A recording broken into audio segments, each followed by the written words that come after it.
Produção Rádio Brás, gerada dos estúdios da Rádio Nacional de Brasília para todo o Brasil.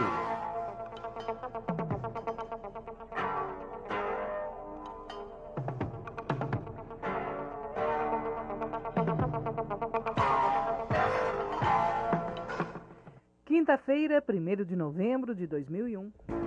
Boa noite. 60 milhões de trabalhadores serão convocados na próxima segunda-feira para assinar o termo de adesão que permitirá corrigir suas contas do FGTS relativas aos planos Collor e Verão. Uma campanha para esclarecer os detalhes da adesão será lançada pelo presidente Fernando Henrique. Boa noite. Horário brasileiro de verão. Em Brasília, 19 horas.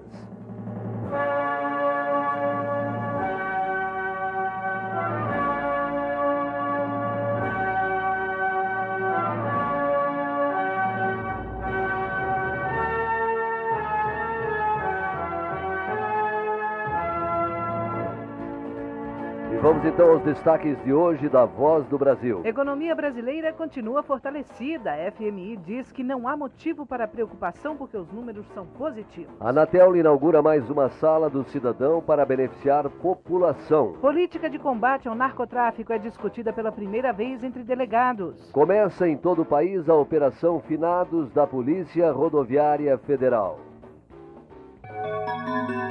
Presidência da República. Um dia de descanso para o presidente Fernando Henrique Cardoso. Ele chegou ao Brasil de madrugada, vindo da Europa, e passou a manhã no Palácio da Alvorada.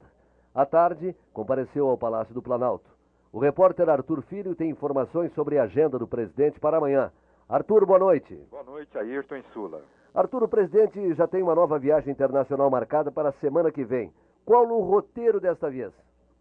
Olha, na próxima semana ele viaja para Washington, em Nova York, onde se encontra com o presidente norte-americano George W. Bush pela segunda vez. No dia 8, em Washington, o presidente será recebido por Bush na Casa Branca. Na ocasião, Fernando Henrique deve reiterar o apoio do Brasil contra o terrorismo e defender uma sociedade menos polarizada, como vem ocorrendo com a globalização, onde os países mais pobres ficam cada vez mais pobres e os ricos mais ricos. De Washington, o presidente Fernando Henrique embarca para Nova York. No dia 10, ele participa da Assembleia Geral da ONU, onde volta a discutir a situação da guerra. Fernando Henrique deve fazer também a seguinte defesa, de que o Brasil ocupe a presidência do Conselho de Segurança da ONU. Ele retorna ao Brasil no dia 11. E amanhã, o presidente Fernando Henrique Cardoso passa o feriado e o final de semana na Fazenda Córrego da Ponte, em Buritis, Minas Gerais, descansando com a família. Ao vivo do Palácio do Planalto, Arthur Filho. Vice-Presidência da República. O vice-presidente Marco Maciel, no exercício da presidência, editou medida provisória autorizando a renegociação das dívidas dos agricultores. De acordo com a medida, já publicada no Diário Oficial, os produtores rurais terão até 25 anos para quitar suas dívidas, desde que estejam em dia com o pagamento das parcelas até o dia 30 de novembro. O total da dívida agrícola está estimado em 35 bilhões de reais. O vice-presidente também sancionou a lei que estabelece novos critérios para o pagamento dos servidores das instituições federais de ensino. Com esta lei, cumpre-se o acordo que encerrou a greve da categoria em todo o país.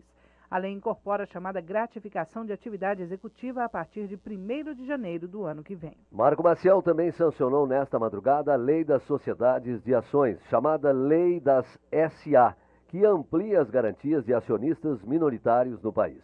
A lei foi publicada hoje no Diário Oficial da União e tem o objetivo de estimular a participação de investidores brasileiros minoritários no desenvolvimento nacional. Entre as novidades da lei está a garantia de que o número de ações com direito a voto será de, no mínimo, 50% do total emitido pela empresa, e não 1/3 do total, como representava antes. O ministro do Desenvolvimento, Indústria e Comércio Exterior vai aos Estados Unidos tratar das restrições impostas pelos Estados Unidos na importação do aço brasileiro, como informa o repórter Gustavo Mariani. O ministro do Desenvolvimento, Indústria e Comércio Exterior, Sérgio Amaral, vai aos Estados Unidos nesse mês se unir com o secretário de Comércio do país, Donald Evans. Sérgio Amaral vai tratar das restrições impostas pelo governo norte-americano às importações de aço do Brasil. Segundo o ministro, ele vai manifestar a preocupação brasileira com relação ao encaminhamento da questão de salvaguardas, porque não vê razões para uma penalização aos principais produtos de exportação do país. As indústrias siderúrgicas brasileiras são todas privatizadas e, segundo o ministro Sérgio Amaral, não há razão para negar dumping. Sérgio Amaral explicou que deveria conversar com as autoridades dos Estados Unidos em Washington, mas houve mudança em sua agenda e o encontro então vai ser na cidade de Doha, durante a reunião da Organização Mundial do Comércio. De Brasília, Gustavo Mariani. A partir de amanhã, a usina Angra 2 terá sua primeira parada técnica, desde que iniciou a comercialização de energia. Durante 7 dias, serão realizados serviços de manutenção em vários setores da usina, inspeção das turbinas de pressão e checagem de outros componentes. A data para o início da operação, que coincide com o feriado, foi escolhida para não prejudicar o abastecimento de energia de grandes centros urbanos. A usina Angra 2 é responsável por 60% da energia consumida no Rio de Janeiro. A parada técnica da usina será coordenada pela Eletronuclear. Economia. O chefe da missão do FMI, que está deixando o país, diz que os números da economia brasileira estão muito bons. Lourenço Pérez acrescentou que não há motivo para se preocupar com a inflação, porque ela está caindo. Mais informações com o repórter Daniel Lima. A missão do Fundo Monetário Internacional encerrou a primeira revisão do acordo, que liberou em setembro 15 bilhões e 700 milhões de dólares ao Brasil. O dinheiro tem ajudado o país a enfrentar as turbulências do mercado financeiro internacional, principalmente a crise argentina e as consequências econômicas depois dos ataques terroristas aos Estados Unidos. Dos 15 bilhões e 700 milhões de dólares, o país já sacou 4 bilhões e 700 milhões e terá direito, provavelmente em janeiro, à segunda parcela de 460 milhões de dólares. Tudo vai depender apenas da aprovação pela direção do FMI do relatório elaborado pela equipe que está deixando o Brasil.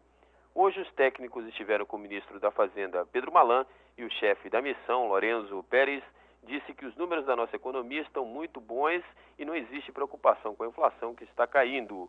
Lourenço Pérez também elogiou o Banco Central, que na visão dele está conduzindo muito bem a política monetária. A missão deixa o Brasil amanhã. De Brasília, Daniel Lima. A Receita Federal recebeu, até o dia de hoje, 20 milhões de declarações de isento 2001. O número corresponde a um aumento de 6,2% em relação ao volume entregue em igual período do ano passado. O prazo de apresentação foi aberto no dia 1º de agosto. A expectativa é de que até 30 de novembro, data final da entrega, o número de declarações atinja 40 milhões. De acordo com a Receita, o uso da internet pelos isentos registra crescimento de 25%.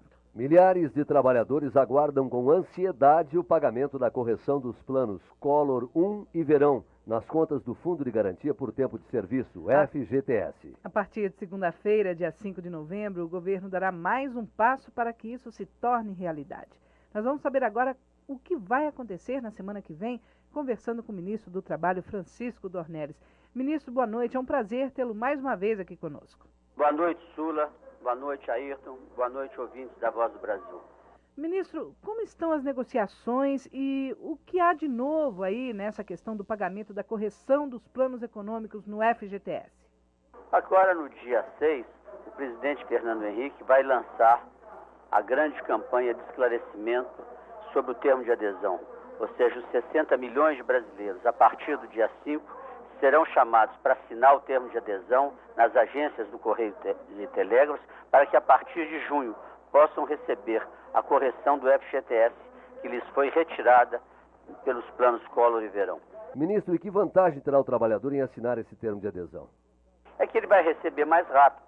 Quanto mais cedo o trabalhador assinar, maior é o processamento, mais rápido é o processamento do seu termo, e ele terá condições de saber mais cedo quanto vai receber, vai poder planejar melhor as suas finanças, de modo que eu aconselho a todos os trabalhadores a fazerem uma adesão o mais rápido que puderem, embora não precisem ter pressa de correr todo mundo no primeiro dia para as agências dos Correios e Telégrafos.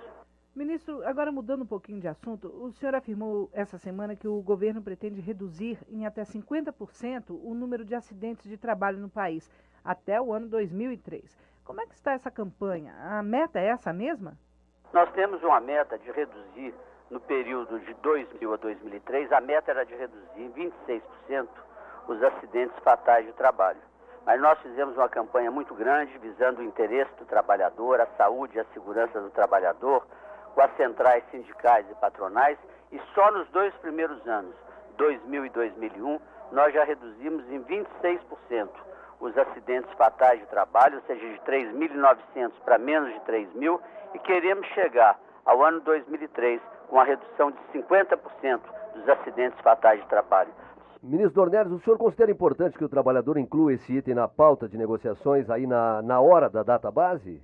Olha, eu acho muito importante que empresas e trabalhadores tenham proteção e peçam proteção, enquanto façam seus acordos coletivos, exijam das empresas maior proteção na área do trabalho. Ministro, nós gostaríamos muito de agradecer a sua participação aqui na Voz do Brasil e uma boa noite. Eu quero dar um abraço a todos os trabalhadores do Brasil e fazer um apelo para que eles assinem esse termo de adesão, porque isso é muito importante para que eles possam ter os benefícios do FGTS. Ministro Francisco Dornelles, boa noite para o senhor, obrigado pela entrevista. Boa noite. Agora em Brasília são 7h11, horário brasileiro de verão. Ministério do Desenvolvimento Agrário investiga denúncia e conclui que fazenda no Vale do Paranapanema não foi superfaturada. Os detalhes estão no próximo bloco. Comunidade Ativa. Desenvolvimento para todos.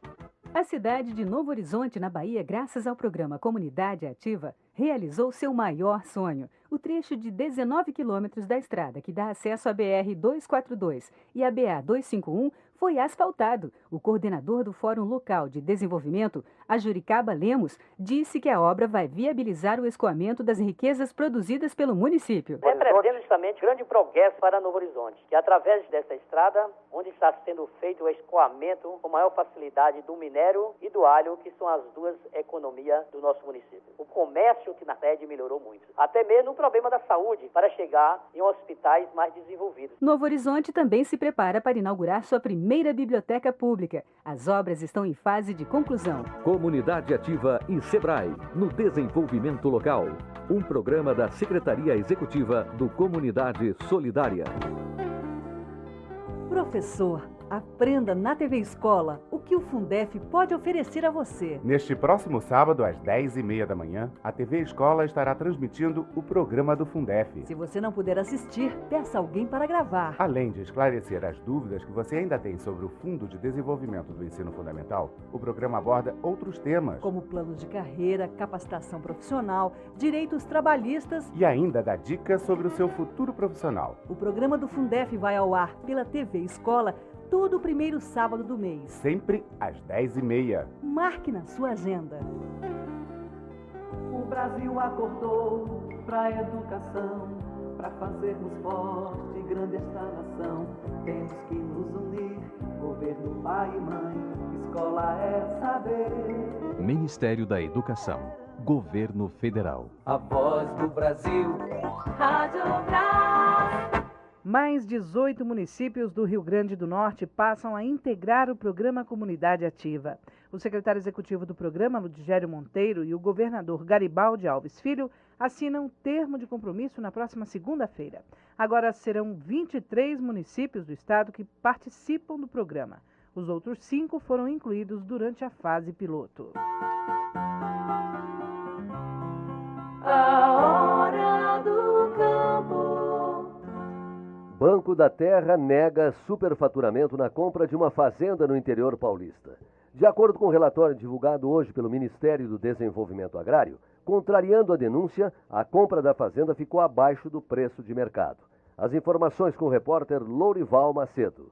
O financiamento da Fazenda Ceres, em Piraju, em São Paulo, pelo Banco da Terra, não foi superfaturado.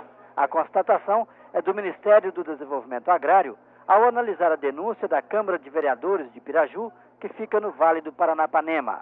O secretário nacional do Banco da Terra, Max Bezerra, disse que o relatório elaborado pela comissão encarregada de apurar as denúncias realizou pesquisas em anúncios de jornais e através de corretores da região e constatou que o valor financiado ficou até abaixo do valor de mercado da região. as condições de solo são as melhores possíveis, condições de clima, a proximidade que tem em relação à cidade de Piraju, que é a cidade 7, é de pouco mais de 5 quilômetros, o que demonstra um acesso fácil para as comandas da produção. E além do mais, os indicadores que são referência de preço médio da região de Sincé e Piraju se mostram superiores àquele praticado na venda da fazenda. A Fazenda Ceres possui 740,6 hectares e as 72 famílias que compraram a terra pagaram R$ 3.100 por cada hectare. A pesquisa de mercado realizada em setembro e outubro na região de Piraju mostrou que o preço de oferta de terras com benfeitorias estava em R$ 4.362 o hectare. De Brasília, Lourival Macedo. O programa do Ministério do Desenvolvimento Agrário PRONAF Planta Brasil vai liberar R$ 1.500.000 para serem distribuídos para os municípios de Tartarugalzinho, no Amapá, Paramirim, Tanque Novo, na Bahia, Lago do Junco, no Maranhão, Capela Nova e Jequitibá, em Minas Gerais, Pureza, no Rio Grande do Norte, Caibaté e Seberi, no Rio Grande do Sul, e Macambira, no estado de Sergipe. As prefeituras devem usar o dinheiro na execução de obras de infraestrutura que são definidas pelo Conselho de Desenvolvimento Rural do município. A população deve sempre perguntar ao prefeito como está sendo feita a aplicação dos recursos. Também deve dar sugestões e fiscalizar. Em nossa entrevista de ontem, falamos sobre o início da campanha de vacinação contra a febre aftosa marcada para hoje. O secretário nacional de Defesa Agropecuária, Luiz Carlos Oliveira, foi o nosso entrevistado e falou sobre a grande importância dessa vacinação para preservar a saúde dos rebanhos brasileiros. Pois bem, hoje o Ministério da Agricultura, Pecuária e Abastecimento iniciou a campanha de vacinação em 14 estados, onde cerca de 120 milhões de cabeças de gado serão imunizadas. Os órgãos de agricultura de cada estado serão os responsáveis pela execução e fiscalização da vacinação, que terá a duração de 30 dias. Como informamos ontem, a febre aftosa está sob controle no Brasil e a intenção do governo é acabar com a doença até o ano de 2005. Isso é necessário porque, mesmo que a febre aftosa seja uma doença que não oferece riscos à saúde pública, ela prejudica bastante todos os negócios concentrados na carne bovina e seus derivados. Portanto, o controle da doença é fundamental para a economia do país. Um encontro que terminou hoje aqui em Brasília já está sendo considerado uma nova página na história da polícia brasileira. Há motivos para isso. É que a partir de agora, a ação das polícias estaduais poderá contar com novos instrumentos para intensificar o combate ao tráfico de drogas. A reportagem é de Carlos Augusto Moura. Pela primeira vez, delegados de todo o Brasil que trabalham na área de combate ao narcotráfico se encontraram para discutir o problema em nível nacional. Dessa experiência surgiu a Carta de Brasília, que a partir de agora vai ajudar na política de combate ao tráfico de drogas. De acordo com o coordenador de acompanhamento de ações antidrogas do Ministério da Justiça, Edmundo Salvatore, o encontro de 3 dias significa uma nova página na história da polícia brasileira. Um dos itens da Carta de Brasília pede, por exemplo, que a ação da Polícia Civil em áreas fora da sua jurisdição possa ser facilitada por convênios. De acordo com o secretário nacional de Segurança Pública, Pedro Alvarenga, a interação promovida entre os delegados de diferentes estados foi um dos principais resultados do encontro. O conhecimento, quer dizer, um delegado de um estado vem a conhecer pessoalmente o outro estado, identifica as necessidades e quando nós identificamos a necessidade de um estado, irmão ou parceiro, fica muito mais fácil o nosso trabalho do dia a dia. De acordo com o secretário, outros encontros semelhantes deverão ocorrer no futuro. De Brasília, Carlos Augusto Moura. A Polícia Federal incinerou hoje no município gaúcho de Júlio de Castilhos 400 sacas de 60 quilos de soja transgênica, apreendidas há 2 anos em 5 propriedades no local. O plantio da soja geneticamente modificada é proibido por lei federal. Foram queimados 2.400 quilos de soja e outras 600 sacas dependem de liberação da Justiça para incineração. Mais de 100 produtores protestaram no local contra a destruição do produto. Foi a maior queima de soja transgênica realizada no Brasil. A Agência Nacional de Telecomunicações, Anatel, inaugura mais uma Sala do Cidadão que vai permitir à população que não tem computador um acesso rápido e fácil às informações. A repórter Andréia Quintieri tem os detalhes. A Agência Nacional de Telecomunicações inaugurou hoje em Florianópolis mais uma Sala do Cidadão. Agora já são 17 em todo o país, equipadas com terminais de computadores, fax, televisão e vídeo, para facilitar o acesso da população ao banco de dados da Anatel na internet e à central de atendimento através de uma linha direta com o 0800 33 2001. Nesses locais, os usuários também podem registrar suas reclamações e sugestões sobre a prestação dos serviços na área de telecomunicação, como a telefonia fixa e celular, acompanhar o andamento dos seus processos e saber, por exemplo, qual é a companhia telefônica que está com a tarifa mais barata. A Sala do Cidadão foi inaugurada pelo presidente da Anatel, Renato Guerreiro, que destacou a importância do resgate da cidadania através de um acesso mais fácil e rápido à informação, principalmente para aquelas pessoas que não possuem computador em casa ou no trabalho. A meta da Agência Nacional de Telecomunicações é instalar mais 10 salas do cidadão em seus escritórios regionais, totalizando 27 em todo o país. De Florianópolis, Andréa Quintieri. Horário brasileiro de verão, 7h21. Operação Finados da Polícia Rodoviária Federal já começou em todo o país. Nós voltamos já com os detalhes desta notícia. Histórias do Brasil pra lhe contar, desse meu país com emoção. Leonessa Boing, de 11 anos, é aluna da Escola do Teatro Bolshoi em Joinville, Santa Catarina. Ai, adoro. Eu amo de paixão. Eu acho que eu posso ser uma grande bailarina e usar isso na minha carreira. A escola é a única do Bolshoi fora da Rússia. E recebe crianças de todas as classes sociais. É o que diz a supervisora Jobraska Negrão. E o contrato tem uma cláusula muito interessante que é 70% dessas vagas devem ser preenchidos por crianças de baixa renda, por crianças de família de risco social. Hoje, 250 alunos recebem formação completa. Nem todos vão ser primeiros bailarinos, mas com certeza vão ser grandes cidadãos. Avança pro futuro, avança meu país, é tudo pro Brasil que a gente quer. PROEP, Programa de Educação Profissional. Isto é, Avança Brasil, Governo Federal. A voz do Brasil. Rádio Brás. 8.000 policiais já fiscalizam 59 mil quilômetros de rodovias federais em todo o país. É a Operação Finados da Polícia Rodoviária Federal. Os estados mais movimentados, como o Rio de Janeiro, São Paulo, Santa Catarina, Rio Grande do Sul e Distrito Federal, recebem o apoio especial de 3 helicópteros. Os detalhes você confere com a repórter Rosimere Cavalcante. A Operação Finados da Polícia Rodoviária Federal está sendo realizada desde a 0 hora de hoje. 8.000 policiais auxiliados por 400 motocicletas e 1.600 viaturas, sendo que 150 de resgate, estão encarregados de fiscalizar os 59 mil quilômetros de rodovias federais. Além disso, 3 helicópteros estão dando apoio nos estados do Rio de Janeiro, São Paulo, Santa Catarina, Rio Grande do Sul e no Distrito Federal, trechos considerados com aumento do fluxo de veículos. A Polícia Rodoviária recomenda aos motoristas que verifiquem sua documentação e do veículo e ainda os equipamentos de segurança obrigatórios do carro antes de começar a viagem. As ultrapassagens perigosas e o uso de bebidas alcoólicas devem ser evitados para não causar acidentes. A Polícia Rodoviária Federal espera fiscalizar durante o feriado prolongado 100 mil carros em todo o país. A Operação Finados termina na próxima segunda-feira. De Brasília, Rosemary Cavalcante. E vamos agora à previsão do tempo para amanhã, feriado em todo o país.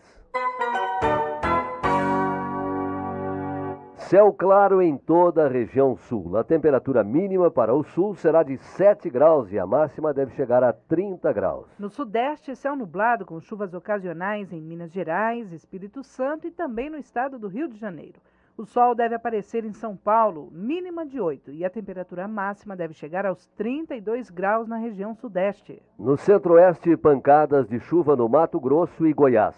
No Mato Grosso do Sul, céu parcialmente nublado. As temperaturas para o centro-oeste estarão variando entre 18 e 36 graus. Na região norte, aumento de nuvens com pancadas de chuva em Roraima e Tocantins. Nos outros estados, tempo nublado com chuvas isoladas. A temperatura mínima é de 17 e a máxima pode chegar aos 37 graus. E no Nordeste, muitas nuvens e pancadas de chuva na Bahia, Maranhão, Piauí, Ceará e Pernambuco.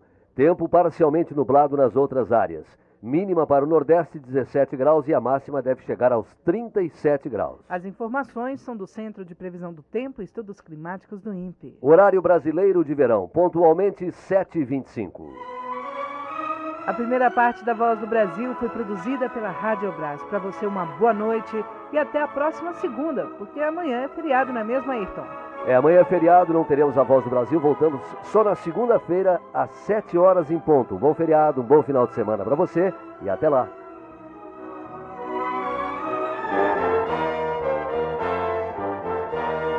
Você vai ouvir agora as notícias do Poder Judiciário. O presidente do Supremo Tribunal Federal, ministro Marco Aurélio, vai participar da solenidade de abertura do seminário sobre discriminação em sistema legal brasileiro, promovido pelo Tribunal Superior do Trabalho. O seminário será realizado a partir do dia 20 de novembro e vai proporcionar uma grande discussão sobre os princípios constitucionais e a efetividade das leis na promoção da igualdade de oportunidades no trabalho em relação a negros, mulheres e deficientes físicos. Durante a cerimônia de abertura, o ministro Marco Aurélio vai proferir palestras sobre ótica constitucional, a igualdade e as ações afirmativas. Um pedido de vista do ministro Sepúlveda Pertence adiou a conclusão do julgamento no plenário do STF da ação popular movida contra a criação da CPI estadual do Rio de Janeiro para apurar a responsabilidade no acidente ocorrido na plataforma P36 da Petrobras, na Bacia de Campos. A CPI estadual está sendo questionada porque a competência para investigar o caso seria de órgão de esfera federal em razão de o fato ter ocorrido no mar territorial que faz parte da União. O relator do processo, o ministro Ilmar Galvão, apresentou algumas questões de ordem em plenário e votou no sentido de a União ser parte legítima para figurar no polo ativo do processo. Mas os outros ministros levantaram dúvida quanto a esse posicionamento, visto que a União não tem interesse patrimonial direto no caso. E a primeira turma do Supremo Tribunal Federal concedeu habeas corpus a Francisco Ágatos Trivelas, investigado por tráfico de entorpecentes e de armas. O pedido foi feito para invalidar provas produzidas por meio de gravações. A defesa alegou que as gravações de uma conversa informal na Delegacia de Entorpecentes do Rio e de uma ligação telefônica internacional teriam sido feitas por policiais com o objetivo de extorsão. O relator do processo, ministro Sepúlveda Pertence, afirmou em seu voto que a confissão colhida por meio de conversa informal não é prova legítima. Segundo o ministro, essas informações só teriam validade como prova se reduzidas a termo em interrogatório, conforme previsto pelo Código de Processo Penal. Quanto à gravação de telefonema, o ministro relator declarou que a escuta, no caso, infringiu a norma constitucional que resguarda o sigilo das comunicações telefônicas. O ministro Fernando Gonçalves, do Superior Tribunal de Justiça, levou para analisar, em casa, o habeas corpus do juiz aposentado Nicolau dos Santos Neto. O pedido de liminar é composto por mais de 100 páginas e, nele, o ex-juiz pede ao STJ o retorno à prisão domiciliar. A decisão do ministro relator só vai ser tomada na próxima semana. A empresa pública que tenha passado por processo de privatização deve formar capital para garantir pagamento de pensão ou indenização. Esta é a decisão da segunda turma do STJ ao rejeitar o recurso da Light Serviços de Eletricidade contra um menor de idade que teve um dos braços amputados ao ser atingido por uma descarga elétrica. A relatora ministra Eliana Calmon lembrou o entendimento do STJ dispensando às empresas públicas da formação de capital garantidor. Mas esse benefício não é concedido às empresas privadas e agora, com a conclusão da turma, também não vale para as empresas públicas que foram privatizadas. O juiz federal Haroldo José Washington, da 4ª Vara Civil de São Paulo, negou a ação popular que visava a anulação da nomeação de Francisco Roberto André Gross à presidência do Banco Nacional de Desenvolvimento Econômico e Social, BNDES. A ação popular requeria, em medida liminar, o imediato afastamento de Francisco Gross do cargo, afirmando que o réu é controlador de empresa declarada falida e de banco liquidado extrajudicialmente, que tem dívida de 32 milhões de reais com o BNDES e que ele mesmo dirige. O magistrado considerou que não possui reputação ilibada aquele que responde processo penal, tem condenação criminal ou folha de antecedentes criminais, não sendo o caso de Francisco Gross. A juíza federal substituta Carla Rister, da 16ª Vara Civil de São Paulo, suspendeu em todo o país a obrigatoriedade do diploma de jornalismo para a obtenção do registro profissional no Ministério do Trabalho. A juíza determinou também que a União não mais execute fiscalização sobre o exercício da profissão de jornalista e que os profissionais desprovidos de grau de nível universitário de jornalismo não sejam autuados pela fiscalização. Para a juíza,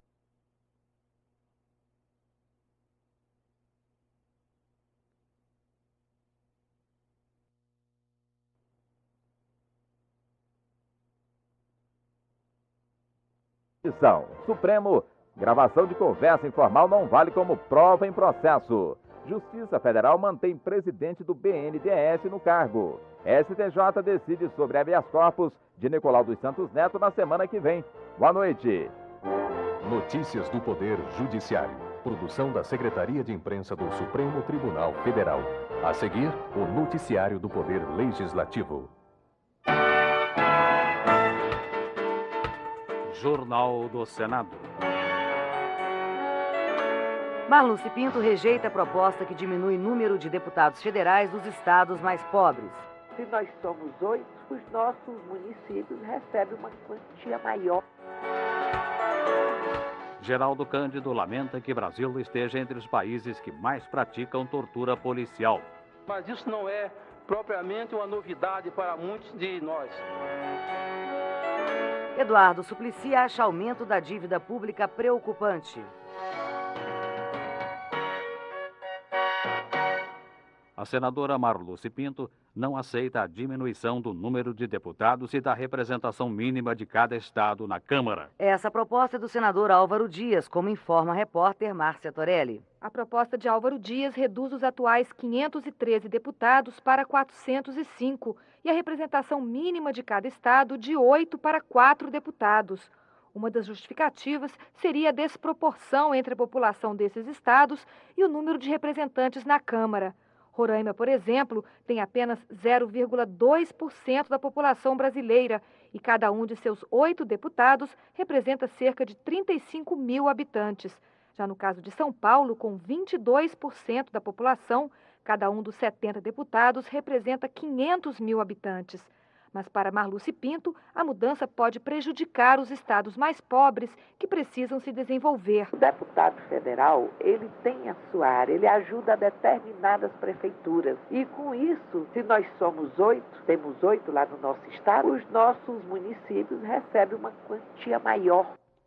Também o senador Nabor Júnior criticou a proposta de Álvaro Dias por achar que tem apenas um objetivo: diminuir o número de deputados dos estados mais pobres. Os estados pequenos vivem sempre afogados, prejudicados. E agora, então, está surgindo essa proposta de reduzir a representação dos estados pequenos, dos estados periféricos, para que haja realmente um predomínio maior ainda dos estados grandes na Câmara dos Deputados.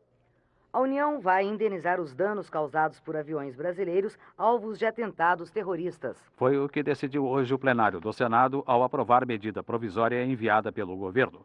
O repórter Jorge Cardim tem mais informações. O vice-líder do governo, senador Romero Jucá, explicou que os atentados contra os Estados Unidos provocaram mudanças nas coberturas de seguro da aviação civil. Com medo de terem que pagar indenizações muito altas, as empresas do setor diminuíram os valores de seus seguros.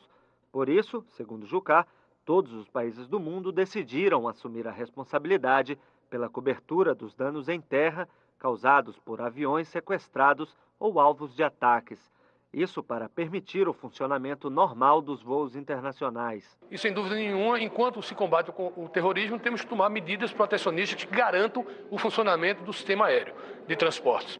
Cabe ao governo federal encontrar uma solução para a greve dos professores das universidades públicas. A análise é do presidente da Comissão de Orçamento, senador Carlos Bezerra. Repórter Larissa Bortoni. Carlos Bezerra disse considerar legítimas as reivindicações dos professores em greve há mais de 70 dias. mas deixou claro que o Congresso não tem como conseguir os 350 milhões necessários para atender a categoria. O Poder Executivo vai ter que achar. O primeiro secretário do Senado, Carlos Wilson, também avalia como justa a causa dos professores e lembra que sempre que há demandas para atender os trabalhadores ou as questões sociais, o governo age desta forma e diz que não tem o dinheiro ou joga o problema para o legislativo. Se for para gastar dinheiro com obras supérfluas, com viagens apenas para alisar o ego do presidente Fernando Henrique, aí se tem dinheiro. Em instantes, Emília Fernandes apoia a redução da imunidade parlamentar.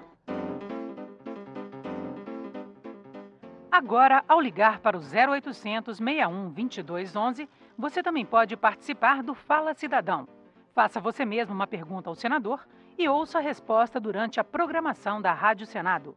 Pergunte, critique, mande sua sugestão pelo telefone 0800 61 22 11. A ligação é gratuita. No nosso programa, você faz a pergunta e o senador responde. Fala Cidadão, um serviço da Rádio Senado. Líderes dos partidos na Câmara chegaram a um acordo para aprovar, já na próxima quarta-feira, a emenda constitucional que reduz a imunidade parlamentar. Pela proposta, deputados e senadores poderão ser processados por crimes comuns, sem precisar de autorização da Câmara ou do Senado. E essa medida tem o apoio da senadora Emília Fernandes. Vem para moralizar e evitando dessa forma, inclusive, o que ocorre hoje no Brasil, que muitos buscam um espaço no Poder Legislativo, enfim, para muitas vezes acobertar, não é, e se proteger, inclusive, de um julgamento mais preciso. Emília Fernandes também lamentou que a promotora Maria José Miranda tenha abandonado o caso do assassinato do índio Galdino às vésperas do julgamento do crime. Em abril de 1997, um grupo de jovens de Brasília ateou fogo em Galdino, que dormia em uma parada de ônibus. Emília Fernandes disse que colegas da promotora afirmam que ela tem sido ameaçada por parentes dos réus. É impossível que neste país ainda forças ocultas continuem tentando manipular espaços, decisões e que os poderosos ainda busquem muitas vezes confundir a verdade. O senador Geraldo Cândido acha preocupante que o Brasil seja um dos 10 países que mais praticam tortura policial no mundo. A constatação é da Anistia Internacional e, segundo o senador, isso não é novidade para as autoridades. O secretário de Direitos Humanos do Ministério da Justiça, embaixador Gilberto Saboia, reconhece que a prática de tortura no país e culpa os governadores estaduais pela falta de empenho na apuração dos casos de tortura policial. O senador Arlindo Porto defendeu a criação de 2 novas regiões do Tribunal Regional Federal, uma em Minas Gerais, outra no Paraná. Ele defendeu também a reforma do Judiciário. Só assim a justiça será mais rápida e mais eficiente, acredita Arlindo Porto. Não há como discutir democracia sem termos os 3 pilares definidos: poder legislativo, poder executivo e poder judiciário. Harmônicos e independentes devem ser. A dívida do setor público deve fechar o ano equivalendo a 56% do Produto Interno Bruto do Brasil, conforme previsão do Banco Central. Senadores de oposição e do governo divergem sobre a análise desses dados, como explica o repórter José Carlos Sigmaringa. No início do governo Fernando Henrique, a dívida pública estava em pouco mais de 60 bilhões de reais. A previsão do Banco Central é que ela termine este ano valendo 685 bilhões, um crescimento de mais de 1.000 pontos percentuais. Em dezembro, ela estará representando 56% do PIB. Mas para o líder do PSDB, senador Geraldo Mello, a relação alta entre PIB e dívida não deve preocupar, e sim o prazo que o país terá para quitar os seus empréstimos. Eu acho que o Brasil está chegando a uma posição no mercado financeiro internacional que o habilita a negociar sem nervosismos, sem histeria, negociar o alongamento progressivo da sua dívida. Já o senador Eduardo Suplicy vê com preocupação o crescimento acentuado da dívida. Quando o governo diz que faltam recursos para inúmeras áreas, nas áreas sociais, para investimento em educação e saúde, ou para o ajuste da remuneração dos servidores e tudo, para onde está indo então o dinheiro? O que nós observamos é que uma parcela crescente está indo para o serviço da dívida.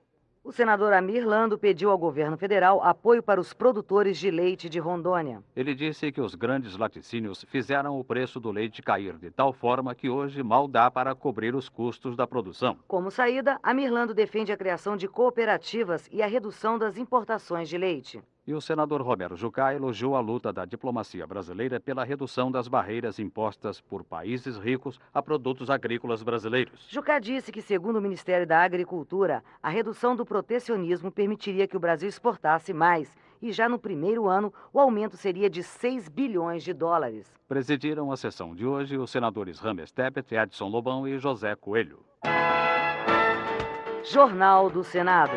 Redação e edição, Luciomar Rodrigues, Ana Luzia Silveira e Isa Barreto. Trabalhos técnicos, Aguinaldo Scardoa, Wellington Araújo e Cristiane Melo. A apresentação, Ana Lu de Matos e João Marques. Produção Rádio Senado. Direção César Mota. Termina aqui o Jornal do Senado. Ouça agora as notícias da Câmara dos Deputados. Boa noite e um bom feriado.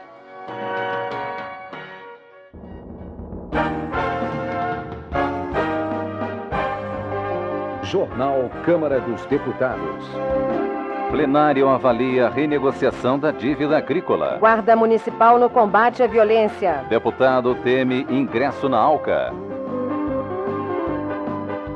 Aldo Arantes, do PCdoB de Goiás, manifestou-se contrário à implantação da ALCA por considerá-la um meio de impor a hegemonia dos Estados Unidos sobre as Américas. De acordo com Aldo Arantes, o Brasil deveria lutar pela consolidação do Mercosul e não ficar discutindo se deve ou não integrar a área de livre comércio das Américas. Fioravante, do PT do Rio Grande do Sul, afirmou que enquanto a economia brasileira sofre prejuízos com o apagão, o governo mantém seu modelo suicida de privatização do setor de energia. Fioravante ainda qualificou de ineficientes as medidas até agora adotadas pelo governo para estimular a geração de energia. Virgílio Guimarães, do PT Mineiro, pediu a agilização dos projetos que criam barreiras contra a privatização do patrimônio público para impedir a venda do Banco do Brasil, da Petrobras e da Caixa Econômica Federal. Virgílio Guimarães elogiou a promulgação em Minas Gerais do projeto da iniciativa do governador Itamar Franco, que determina a realização de plebiscito para que o governo possa vender qualquer empresa pública. Luiz Carlos Rauli, do PSDB paranaense, manifestou-se contrário à privatização da Companhia Paranaense de Energia Elétrica, a Copel, argumentando que a empresa é economicamente rentável e presta serviços de qualidade. Rauli ainda defendeu o projeto de sua autoria que cria benefícios fiscais para as empresas, estimulando a competitividade e a substituição das importações, como faz a Argentina. Manuel Vitório, do PT do Mato Grosso do Sul, pediu ao governo federal para que cobre do grupo controlador da Ferrovia Novo Oeste os investimentos determinados no contrato de concessão. A ferrovia, lamentou Vitório, se encontra em péssimo estado de conservação e até junho deste ano foram registrados 108 acidentes na Novo Oeste. Salomão Gurgel, do PDT do Rio Grande do Norte, criticou o Executivo Federal por ter se transformado em coletor de impostos para atender compromissos com credores externos. Gurgel propõe uma aliança das oposições para mudar o modelo político e econômico, afirmando que o governo é rejeitado pela maioria da população, insatisfeita com a impunidade nos casos de corrupção em órgãos públicos. Dr. Heleno, do PT Fluminense, destacou a decisão da Organização Mundial do Comércio favorável à Embraer no confronto comercial com a Bombardier, empresa que recebe subsídios do governo canadense. O Tribunal de Arbitragem da OMC, disse Dr. Heleno, considerou irregular o subsídio, pois prejudica a livre concorrência. Edinho Bez, do PMDB catarinense, cobrou o empenho dos diplomatas brasileiros durante a 4ª Conferência Ministerial da Organização Mundial do Comércio, contra as medidas protecionistas adotadas pelos Estados Unidos e pela comunidade europeia. Chico Rodrigues, do PFL de Roraima, criticou as declarações do ministro da Economia da Argentina, Domingo Cavallo, contra o Mercosul. O Mercado Comum do Sul, lembra Chico Rodrigues, quando estiver totalmente implantado, vai movimentar 1 trilhão e 100 bilhões de dólares. Coriolano Salles, do PMDB baiano, elogiou a aprovação na última quarta-feira pela Comissão Especial da proposta de emenda constitucional de sua autoria, que inclui o crédito entre os direitos sociais previstos na Constituição Federal. Coriolano afirmou que a proposta, quando aprovada, vai abrir linhas de crédito para que a população de baixa renda possa montar o seu próprio negócio. Abençoar Arruda, do PT paraibano, pediu a retirada de urgência do projeto que trata da flexibilização da CLT. Abençoar Arruda disse que a consolidação das leis do trabalho é um instrumento legal para amparar o trabalhador e que sua flexibilização pode acarretar a perda de direitos básicos. Newton Lima, do PFL de São Paulo, lamentou que a instalação de radares eletrônicos nas cidades não esteja servindo para a educação no trânsito, mas criando verdadeiras fábricas de multas. Newton Lima afirmou que o pagamento das multas a particulares, donos dos radares, é ilegal, porque uma empresa privada não pode ser sócia da administração pública na sua função arrecadatória. Carlito Merz, do PT, registrou artigo do jornal catarinense A Notícia, que analisa a economia brasileira no governo Fernando Henrique Cardoso. Na opinião de Carlito, o país está retrocedendo, porque para desenvolver precisa que o produto interno bruto cresça 5% ao ano, taxa que não é alcançada há quase uma década. Divaldo Suragi, do PST, defendeu a participação do governo federal nos investimentos no setor de turismo de Alagoas, pois a atividade é a que gera mais recursos para o Estado. Suragi propõe a interiorização do turismo com a valorização do patrimônio cultural e a formação de guias. Carlito Merz, do PT catarinense, pediu ao ministro do Trabalho, Francisco Dornelles, que reavalie a medida provisória que exige garantias dos microempresários para a concessão de financiamento. Agricultura. Plenário avalia a renegociação de dívida agrícola. Moacir Miqueleto, do PMDB paranaense, disse que a renegociação do PESA e da securitização representa um avanço para os produtores rurais que, por estarem endividados, não conseguem novos financiamentos, garantindo a produção. Nós não estamos aí tentando pedir perdão da dívida. O agricultor consegue pagar tudo aquilo que ele está devendo.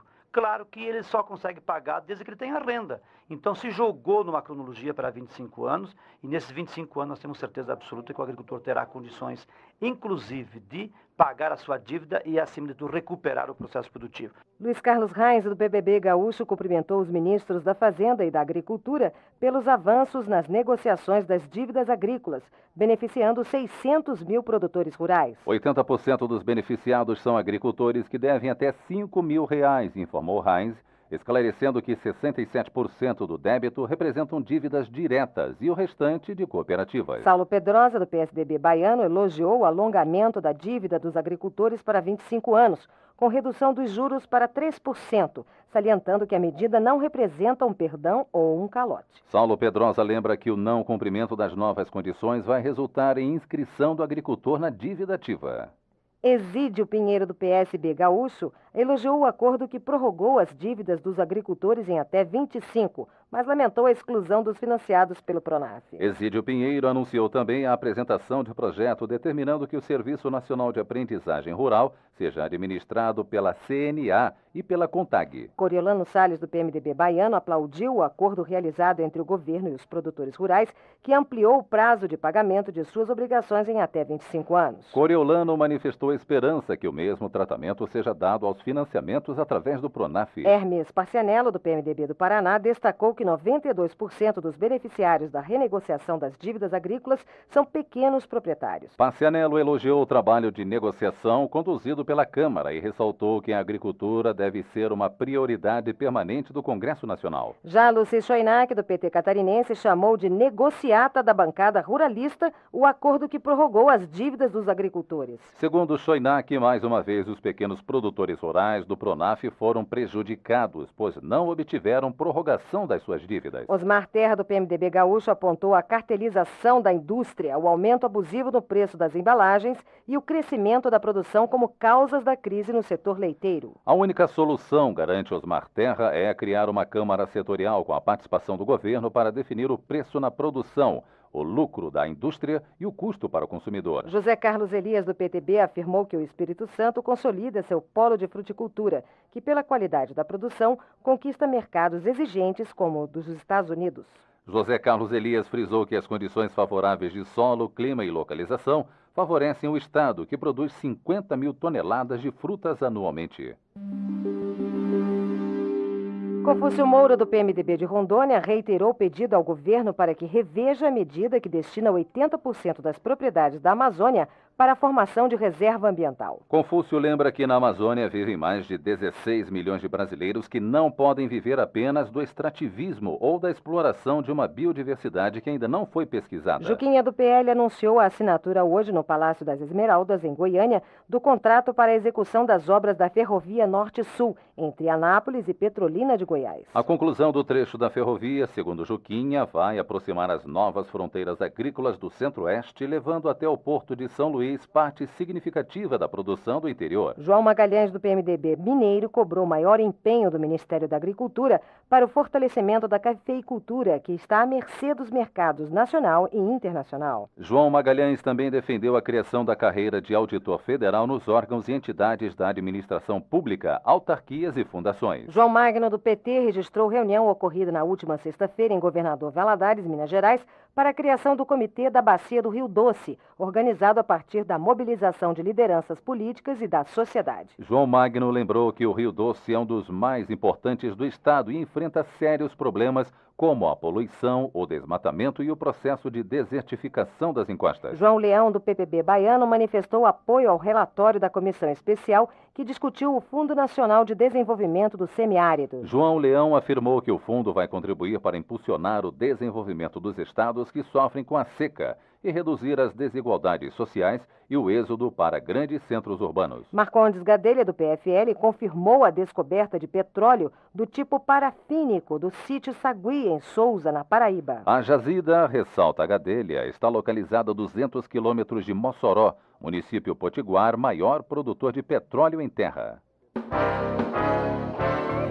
Deputado quer ampliar oferta de moradia. Adolfo Marinho, do PSDB do Ceará, defendeu a definição de uma política habitacional, alertando que, para não aumentar o déficit no setor, devem ser construídas 700 mil moradias por ano no país. O problema é mais grave nas metrópoles, informa Adolfo Marinho, afirmando que a falta de investimentos na construção civil deve-se à crise econômica, pois o governo tem que manter a estabilidade monetária e conter a inflação. Dr. Benedito Dias, do PPB do Amapá, pediu à equipe econômica do governo que amplie os recursos para a saúde no orçamento de 2002. Benedito Dias reclamou da perda de 1 bilhão e 200 milhões de reais este ano do SUS por causa do parecer equivocado do governo sobre a emenda que vincula recursos para a saúde. Pedro Fernandes, do PFL do Maranhão, sugeriu ao Ministério da Saúde que promova a distribuição gratuita, através dos postos de saúde, de fitas reagentes para os medidores de glicose. Pedro Fernandes destaca que 7,6% da população sofrem de diabetes e, desse total, 46% não sabem que tem a doença. Ivan Valente, do PT paulista, condenou a atitude do governo de anunciar que não garantiria o aporte de 250 milhões de reais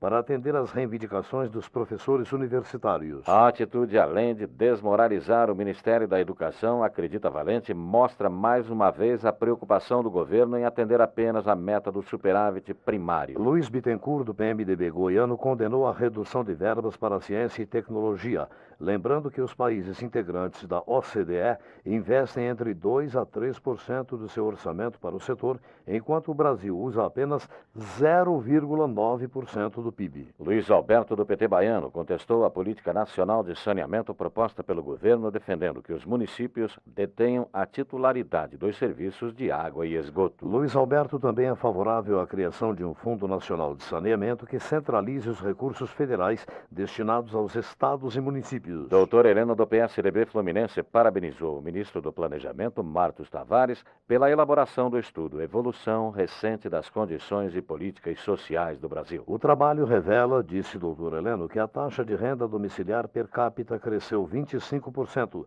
e que o número de pobres no país diminuiu de 63 milhões para 53 milhões. Oliveira Filho, do PL do Paraná, defendeu a votação urgente do Estatuto do Idoso. Oliveira Filho elogiou ainda o trabalho da Promotoria do Idoso em Curitiba, coordenado pela promotora Rosana Beraldi Bevervanso. José Rocha, do PFL, registrou a criação pelo governador César Borges de uma Secretaria Especial de Combate à Pobreza e de um programa que vai investir 75 milhões de dólares em obras de infraestrutura na Bahia. Segundo Rocha, as iniciativas do governo baiano vão garantir melhores condições de vida a mais de 300 mil famílias que vivem no semiárido. Walter Pinheiro, do PT, reclamou da prefeitura da cidade baiana de Brumado, que não garante a qualidade da água fornecida à população. Segundo Walter Pinheiro, foram os moradores do município que encaminharam amostras de água de Brumado para análise e descobriram que ela é imprópria para consumo devido à presença de coliformes fecais.